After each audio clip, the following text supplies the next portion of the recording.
Hi, I'm Jason. And I'm Lizette, and this is a special Route 66 series of Curious Caravan. Where we follow the trail of the Mother Road and dig up stories you won't find on souvenir postcards. From giant roadside creatures to ghost towns with attitude, we're exploring it all, so let's go.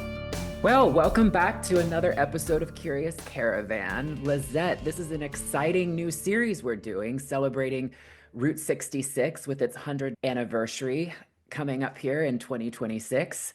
And we're going to be doing a fun series highlighting all the iconic stops along the route from Chicago, Illinois to its ending in Santa Monica Pier, California. What's really exciting is we have a very special guest joining us for these episodes. We want to welcome Bobby Marinelli, who actually directed a new series about Route 66, Route 66, the Mother Road. It's exciting, right, Lizette? I'm so excited. Welcome, Bobby. Welcome, Bobby. Thank you for joining us. Thank you. I'm happy to be a guest. I can't say I'm special, but I'm definitely a guest. Well, you're special to us because you've actually been along the route, spending 2 weeks filming all these great places. So 21 days. 21 days. Ugh. Wow. So you're now the expert, right? You know everything there is to know. Something of an expert. Definitely more than I was 21 days ago. Had you been on it before, prior to this, or no? So I've driven 40, which runs parallel for part of that. I've driven from LA actually through to Florida. Wow. But I took Wow. so part of it, but I didn't really think of it in terms of being on Route 66 when I was doing it. It counts. The thought counts. Of course, you know, Route 66, we're starting in Chicago, Illinois. There's literally a Route 66 begins sign in Chicago. But I know one of the first stops was the iconic Lou Mitchell's. What can you tell us about Lou Mitchell's that makes it so special and one of the first places you really want to stop as you're getting on the journey? Yeah, as you said, it's right there at the beginning of Route 66. And there's a lot of signage and everything to celebrate Route 66. But I would say this is the quintessential greasy spoon start to this journey. And it was certainly ours. We took some pictures and video next to the signs, which are out kind of in the area of Millennial Park by the Bean, and then made our way to Lou Mitchell's. And I was planning on having this very disciplined diet along this trip. And then we were just presented with this smorgasbord of just great, greasy. I am a breakfast guy. So the temptation was there right away. And you're greeted with these delightful little donut holes. It's a Greasy Spoon diner and it's bustling and it's got a lot of like just friendly people that want to kind of welcome you to the Route 66 gateway and get you on the road. And that's what we experienced there. Yeah. And they're still giving out the free donut holes and milk duds, aren't they? So they didn't have milk duds. Oh. Oh no. And it had something to do with, since COVID, come back. Yeah. All right, guys, listen, we might mention the free milk duds, but they're not available yet, but they may come back. But it was a tradition that they gave out free milk duds. Did anyone order their famous Mitchell Mouse pancake? We didn't get the Mitchell Mouse pancakes, but I told them I wanted an obscene stack of pancakes. And they delivered. Yes. All right, well, when you're starting Route 66 and you're starting in Chicago, Lou Mitchell's, guys, you've got to stop there, especially for breakfast. Now, moving on to Joliet, Illinois, you went to the famous Joliet Prison, which I recognize the most because it was featured in one of my favorite television shows, Prison Break, but it also was in the Blues Brothers as well. So was there anything about this prison? Because I know that it housed like famous names like John Wayne Gacy and all of that. And it has like, the whole Hollywood history. But was there anything that you learned there that you found surprising, shocking, or what can you tell us about Joliet? Yeah, so it's a really cool visit because it's one of those like, look, I'm going to age myself a lot on this call here, but I used to watch MTV Fear. Do you remember that? Yes. Well, I'm aging. I would age myself along with you. So yes, I remember MTV Fear. So just any of those shows where like they visit an abandoned place and it looks creepy and kind of like weathered in a way that you could never achieve, in a haunted house. That's what the place looks like. And it's just because it sat out in the elements for a good period of time. So it lends a lot of charm to it. So you're not walking through the halls of a functional prison. You're walking through like a dilapidated old prison yard and the cells. It's literally like full access. It's just a big open air museum, think of it as. But yeah, it has all this cool history in film and television. And then aside from that, what was really cool talking to our guide is that they do all these events there. So Hmm. they'll actually host baseball games in the prison yard, Wow. concerts, just different events like that, which I think is like would be really just a cool experience. So that's one of those places that I was like, man, I would love to come back and see a concert here. Yeah, Prison. I only know it from watching the television shows, but it does have a very cool, old school, iconic look from outside, especially like the prison yard and the towers and everything. So I can see why it's been a huge draw, especially for Hollywood to utilize it as well. I didn't know though, because you wouldn't know from looking at the outside that the inside is, still kind of like the dilapidated, rundown, authentic Yeah, historical like so version of the prison. so what happened was after it sat out, after the filming and everything, I guess that was sanctioned, was done with it. It kind of sat out in the elements for a while, and was Oh, just an abandoned prison. But one of Oh. the really cool things about it that our team really loved was the cafeteria had been just a hangout, right? Like just anyone could go hang out there, and so oh, people were, and they were breaking things and spraying graffiti and everything like that. Well, it turned into this like really amazing collection of graffiti inside of the cafeteria. And Oh. when it became the tourist attraction, whatever ownership has it today, actually found a lot of the artists who did the original cool graffiti, because graffiti gets sprayed over and oh yeah. changes. But the big cool pieces that are in the inside of there, they had those artists, they sourced them and brought them back in to redo and restore their original pieces on the walls in there. So there's like a cool like graffiti museum, you could consider it, actually inside the prison too. Well, we know Route 66 loves its art murals. It seems to be a running theme across the route. So that's really cool that there's like this graffiti one that's inside the prison, how that kind of came to be. Completely. So I know next you went to Pontiac, which had the Route 66 Hall of Fame Museum, which, I know that's quintessential Route 66, memorabilia. But one thing that's special about that one is the Bob Waldemar VW, because that's kind of like that family is known for Route 66. Can you tell us a little bit more about that? Like how that, Bob encompasses the route, but also the museum itself? Definitely. Mm-hmm. Yeah. So as mentioned, I drove a part of Route 66 in the wrong direction one time, but I really didn't embrace it. And when we got on the road, like I'll say, when you do Route 66, one of the just touchstones that you're going to keep hearing and it's going to come up over and over is Bob Waldemar. So what's Sure. really cool about the Route 66 Hall of Fame is it's kind of at the beginning of the route. And you're going to get this really important piece of Bob Waldemar. And for those who don't know, he's an artist that spent the 60s traveling back and forth along Route 66. And he was not just an artist, he was a cartographer. So his medium was inking, Mm. and he would draw a map and then just write all this text describing the different places within the portion of the state that he was drawing. These really intricate, elaborate pieces of artwork that you'll end up seeing all across the Route 66 if you travel it. But his VW that he lived in is actually in this museum. Its home is at the Route 66 Hall of Fame. And it's really like just perfectly preserved. It's like as if he's still living in it. You could see all his stuff and how he slept and all his drawings and art materials. It's really cool.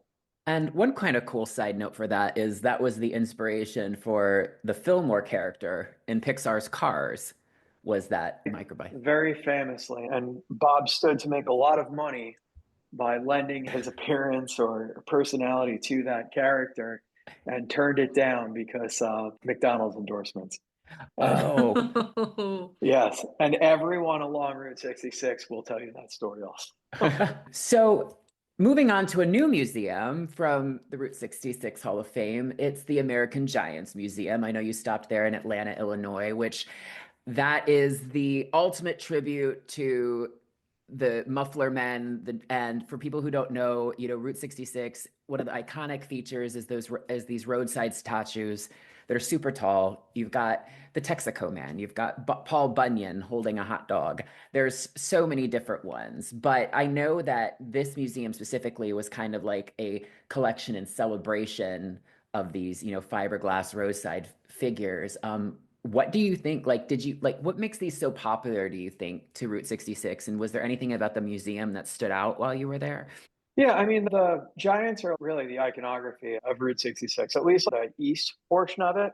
Sure. And, there are these 3D art, what do they call them? 3D billboards is how they put it. And they're just these standing statues that are meant to grab your attention as you're driving along and, take a picture, want to stop in and go visit these interesting objects.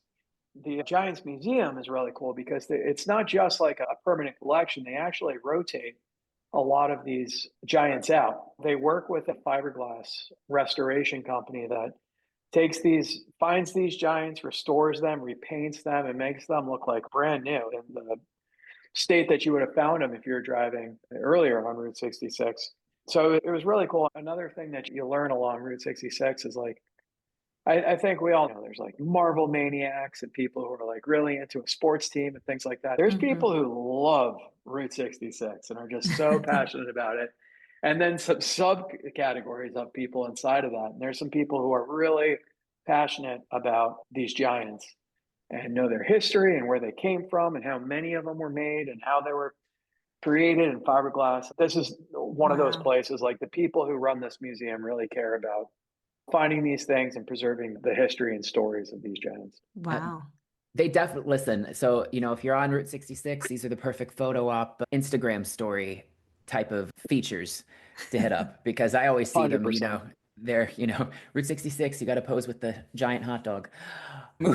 Now, I know we moved on to Springfield, and there at the Illinois State Fairgrounds is the Route 66 experience, which I know that's kind of a year-round self-guided exhibit that, celebrates the Illinois communities, and there's vintage billboards and the neon sign museum. What did you take away from this spot, or is there anything that definitely makes this worth, stopping at? Yeah, it's on the fairground, so I think it's something that a lot of people will catch like while they're at the fair. But if Sure. you're passing through, it's really nice to. It's like an open air museum where you could walk a little path, and there's little structures that you could go in that have videos playing and a lot of information just about Route 66 and its history. What's really nice about it, though, especially like if you're looking for photo ops, is if you get to like the sunset time, it's a neon park. So they have like I think it's 6 or 7 neon signs from different businesses throughout the history of Route 66. They've found them, restored them, and preserved them and got them to their working condition. Neon's something that's kind of been antiquated or it's not the most efficient thing to run anymore. So it takes a lot Sure. of care and effort to keep these things up. But when you put them all in the grouping that they're in at the fairgrounds, it makes a really stunning photo, particularly around sunset. So definitely time to go then. I know that Route 66 does love its neon signs, and that's kind of iconic across the route as well. So one of the other cool things like at the Illinois experience is there's just the people who take care of it. Everyone on Route 66 wants to tell you stories and everything like that. Well, our guide, this is Route 66 historian, Darren, was at the experience with us and was answering our questions. We interviewed him. But he started asking, he's very excited about the journey ahead. I was asking all the places we're going. And when he found out that we were going all the way to the Santa Monica Pier, we were taking it all the way to the end, he was like, "Oh my God, you're going to see Ian." And we're Who's like, Ian? "Oh, exactly." You're like, "Who's Ian?" But, there's a real community and these people know one another. And we just trusted that we would. It wasn't even on our itinerary that we would. But we're like, "Yeah, we'll see Ian." So we're like, "Do you want us to bring him a message?" And so Darren recorded a message on one of our guy Zanger's cell phones for Ian, and we carried this thing for 20 days with us in case we met Ian. Who Did we was meet? Ian? Yeah, like who did you meet him? It's going to come up later. Oh, okay. Okay. Juicy. Yes, Oh, wait, spoiler alert. We've got Ian later. Yeah. I know in Springfield as well, we stopped at the Cozy Dog Drive-In, which self-claimed fame is Route 66. This is where the corn dog was invented. And I know that was another invention of the Waldemar family, Ed Waldemar in the 1940s. And I know they have a secret dipping batter recipe that they use still to this day. What did you take away beyond just the food? What did you find so special about this place that makes it so authentically Route 66 and you need to stop in there? The Cozy Dog Diner was a really nice place to visit. And yeah, just like you said, it is the home to the Cozy Dog, which I would call a corn dog, but do not call it a corn dog while you're there. It is a Cozy Dog. Okay. And it's different. I will say, like, the batter is different. It's, the Kentucky Fried Chicken tastes like Kentucky Fried Chicken and not like others. It's it's those herbs and spices that make up the batter and make it a unique thing. And what's really fun is like the tinkering. So there's a lot of family history in that restaurant. I was gonna say, isn't there like a lot of people that go there locally and just love this place? Yeah, there's a lot of locals that'll just go there every Saturday. It's their ritual, their morning routine. Very proud people, very excited, want to tell you about how long they've been going to the Cozy Dog on camera. But it's one of those places, like, it's very homegrown. Bob Windermeyer's brother actually created the Cozy Dog, and he was a military guy, and he created this process for like mass producing them. And it's really cool. In the restaurant, you could see there's just a museum of all his different methods and his tinkering and how he came to develop this multi corn dog dipping apparatus. It's something. I'll let you experience it for yourself, but they're really proud of it too. And they serve a lot of corn dogs. I would hope a place called the Cozy Dog served a lot of corn dogs, especially since it's in their signage. Well, definitely we will go one day. And anyone who goes, just word of warning, don't call it a corn dog. So, as for the Cozy Dog. I know that also you guys went to the Pink Elephant Antique Mall in Livingston, which that's something you really can't miss along Route 66 because there's the massive pink elephant outside of it. And there's also a flying saucer and a giant ice cream cone. I know this was like a former high school, which is really cool. And I know that it hosts a lot of quirky collectibles and vintage treasures you can find. So was there anything you found there that you were like, oh, I want to take this with me on the trip? Well, I'm going to be really honest with you. We had a Wagoneer, and it was so tightly packed that we were like, guys, they were giving us free t-shirts. Everyone was giving us stuff. We were like, stop taking stuff. We are not allowed to take anything.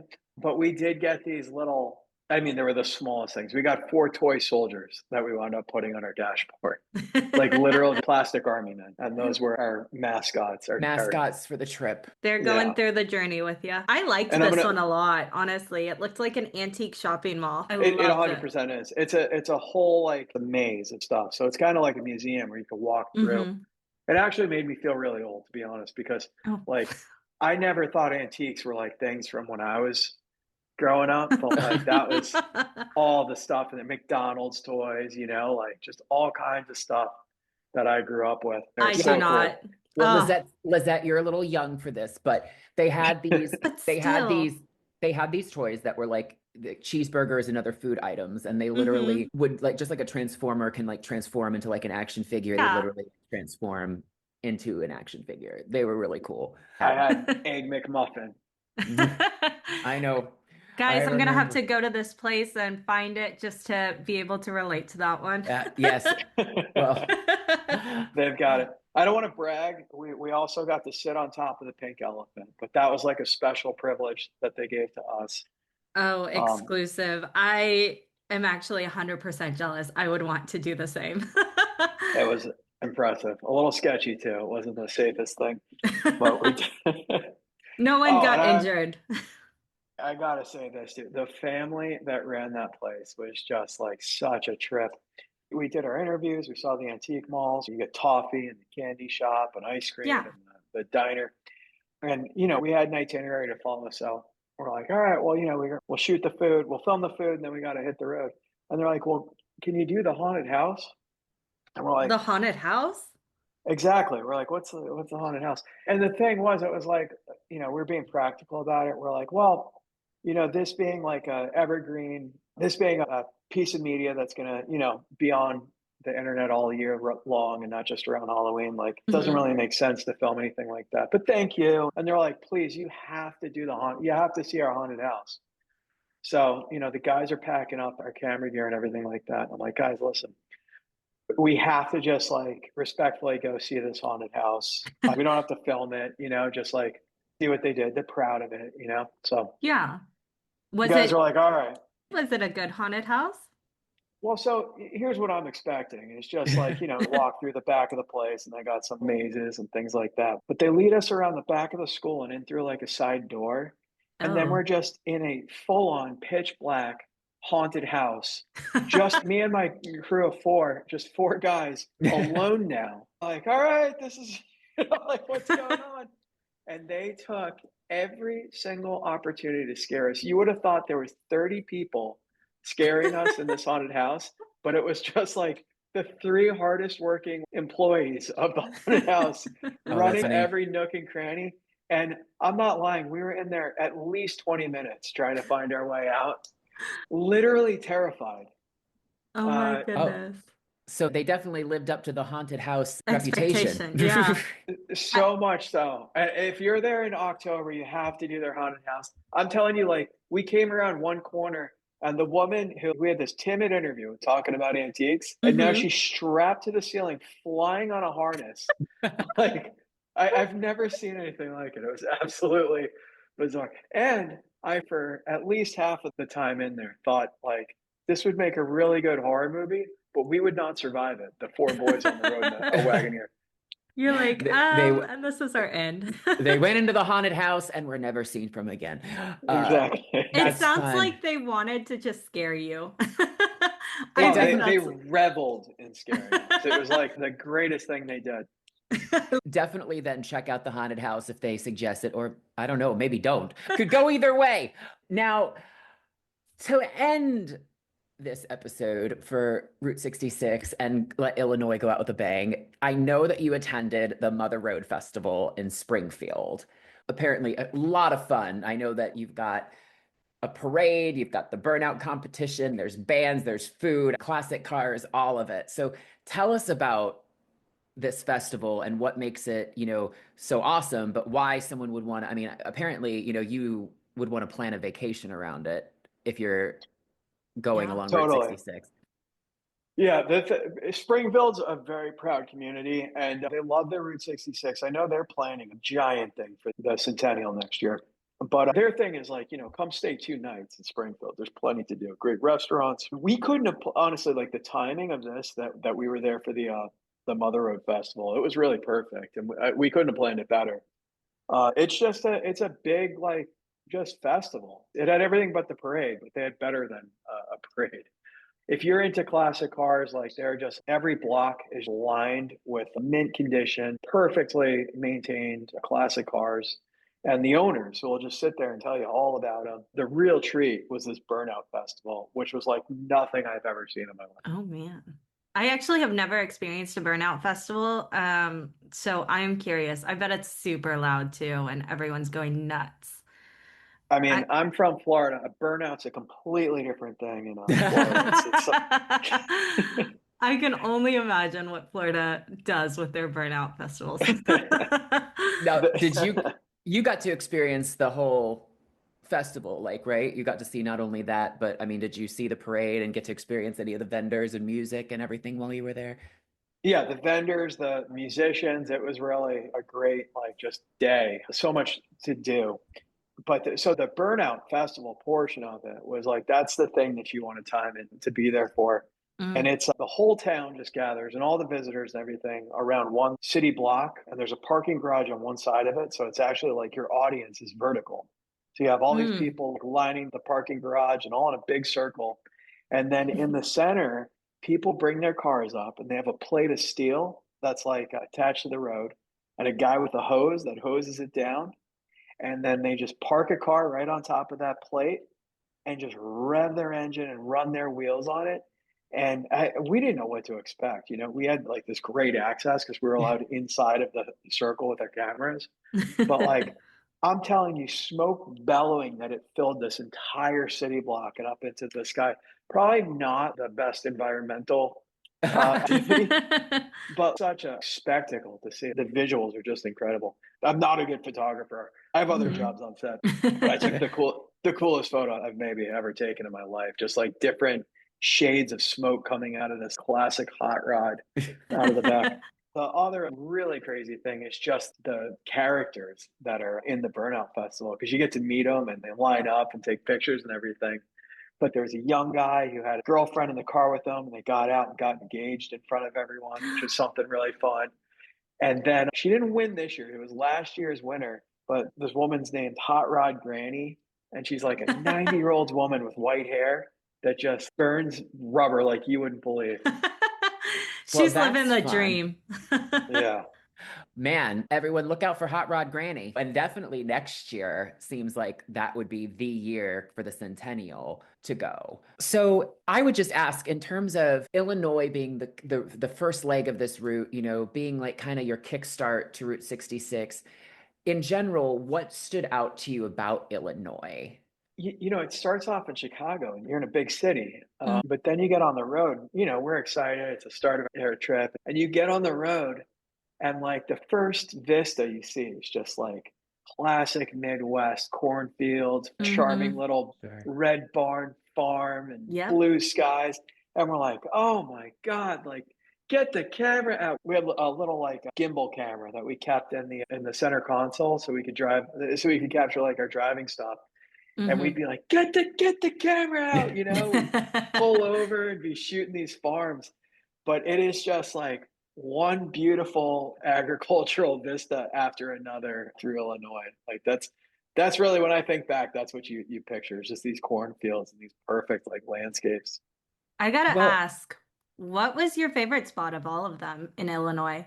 I mean, we covered a lot, so I'm sure you've got one. In Illinois, I mean, I'm that pink elephant haunted house thing is something we still laugh about because it was just so bizarre. Like it was 2 o'clock in the afternoon, and there's three people like working their hardest to scare us for hour. Coming down from That the ceiling. yeah, just absolutely bizarre. That was really fun, but like I've never seen anything like that Burnout Festival. Is one of the coolest things I've ever seen. Wow. awesome. Well, thank you so much, Bobby, for joining us today to talk all things Route 66 in Illinois. Definitely very entertaining and also very exciting. And we look forward to chatting with you more in the future. It was my pleasure. Thanks for joining us on this adventure. We hope you enjoyed the journey as much as we did. Don't forget to subscribe, rate, and review Curious Caravan on your favorite podcast platform. It helps more curious minds like you find us. And if you're hungry for more, follow us on social for extra content and behind the scenes sneak peeks. Until next time, keep exploring, keep being curious, and we'll catch you on the next episode of Curious Caravan.